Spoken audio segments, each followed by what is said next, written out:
Hello, everyone, and welcome to Cold Ones with Marc and Matty Ice. We got a good show for you today, so without further ado, let's get right to it.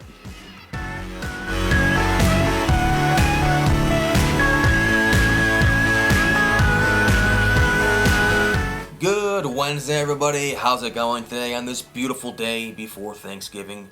Broadcasting to you live from Studio B57 in Southington, Connecticut. Welcome to Cold Ones with Marc and Matty Ice. I'm Mark Verderam, and I just want to welcome you to the inaugural show, the first show. It's the first show, and I don't think we could have a better day for the first show. So much happening this weekend. We got Thanksgiving Day games. We got college football. We got NFL. We got Baltimore, Pittsburgh on Sunday night. We got New England and the Saints on Monday night. Just a perfect week. We have turkey tomorrow, the games by the fire, reuniting with the family. It's going to be great. There is so much to talk about. I can't possibly do it alone. I tried. I can't. Joining me is a man who needs no introduction. They call him the Iceman. Iceman cometh, known in Southington, known in Hamden, known all around the state, all around the world. It's Matty Ice. Matty, how are you today? I'm doing great, and I'm doing even better after an introduction like that. I don't think I could really. I'm going to try and live up to it.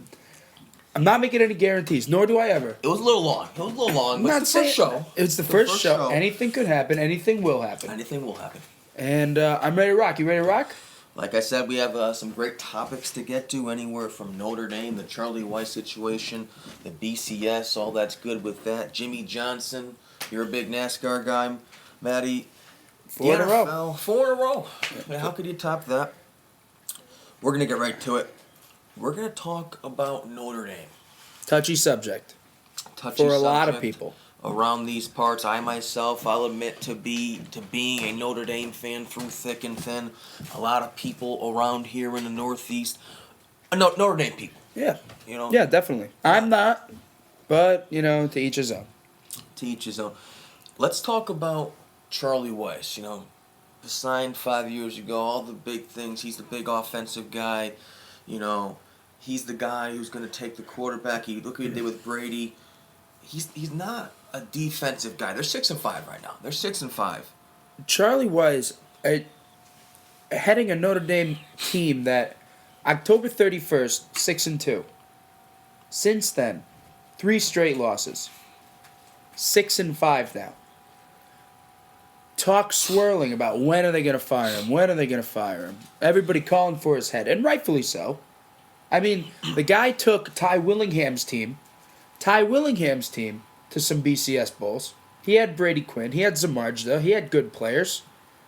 Gets his own players in there. Yeah, Clausen, he might be the Heisman. That's to be seen. But he's got his own players, and he can't get the job done. And he said it himself, 6-5 isn't good enough. Well, if it's not good enough, Charlie, why haven't you been doing anything about it? Now, we're not talking about Vanderbilt. We're not talking about Cal or UCLA. We're talking about Notre Dame here.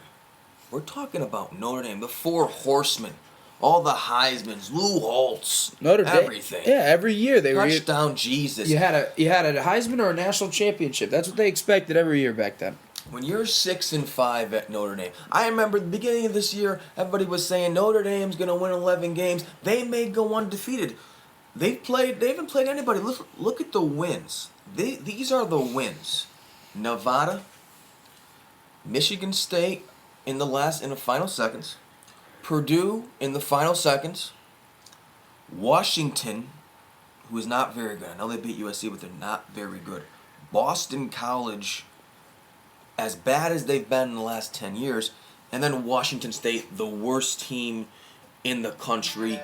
They let up 14 points to Washington State. That 14 may be a season high for Washington State. And they really haven't beaten anybody. They really haven't beaten. They haven't beaten a ranked opponent. They played 2 ranked opponents, lost both games. And in Charlie Weis's defense, and maybe in Notre Dame's defense, if you look at their losses, Michigan 38-34, USC 34-27, Navy 23-21, a debacle. Pittsburgh 27-22, Connecticut 33-30, double overtime. they've lost. Their biggest margin of loss here has been 6 points. But we're not 7 talking, points. We're not talking like we're saying they lost to Michigan and USC in 2002. They lost to a Michigan team who's 1-6 in conference. They lost to a USC team who was just getting obliterated in the Pac-10. Blowouts to Stanford, blowouts to Oregon, lost to Washington.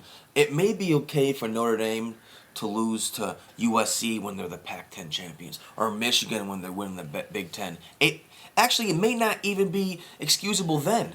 It's definitely not excusable when you're losing to USC and Michigan, when USC and Michigan are having their worst seasons in at least 10 years. Yeah, I mean, I think they were saying Pete Carroll, he hasn't had this many losses since probably Clinton was in office.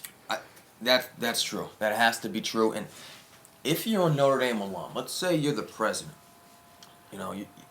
you've been around for some time. Now you remember the glory days. I'm an alum, or I'm a. You're an alum. I'm just an alum. You're an alum, or you work at the university. A gracious donator. A donator.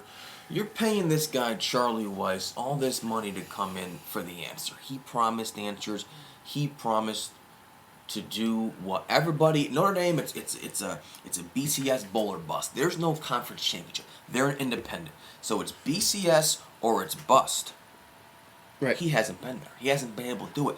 The coaching scheme is there. You can coach all you want in college. Jimmy Johnson said it best. NFL, that's an X's and O's thing. You want to practice for 12 hours a day. You want to get all this X's and O's. That matters in the NFL because everybody's similar. Everybody's on the same level. Everybody's a pro, yeah. College is not about that. It's about recruiting. You get a high school team out there. You try and coach them, you're not going to be able to do it. You can throw out the top recruits, barely coach them at all, and win. I'm not saying that Urban Meyer's a bad coach or Nick Saban. They're very good coaches. Now, you take a good coach and you put him with the best athletes, it's a recipe for destruction. Look what Meyer's done, destruction. Right, yeah, absolutely. Weiss may be the X's and O's guys. He can't recruit anybody. Back when Ty Willingham, the coach before Charlie Weis, when he wasn't getting the job done, I understand the thought process. Oh, we're Notre Dame. We got to get something going. We got to get something done. And here's Charlie Weis coming off a Super Bowl with the New England Patriots. Great offense. But he comes to Notre Dame. You don't have Willie McGinnis. You don't have Teddy Bruschi, Ted Johnson, Mike Vrabel. You don't have Richard Seymour. Right. You try to recruit. You look great in the NFL because, again, X's and O's. You're an offensive coordinator. You just won a Super Bowl. You're like that. You're like the girl who was hot in high school, and then you come back after you've been at college for a little bit. What happened to you? What'd you do? You look great compared to everybody else, but now you don't because people have gotten a taste of the real Charlie Weis as a head coach instead of a coordinator, and you're failing in the spotlight for 3-4 years running now. And you said it best yourself. 6-5 isn't good enough. So, Mark, ESPN, The Fan, every sports venue you could think of, calling for Charlie Weis's head, talking about other candidates.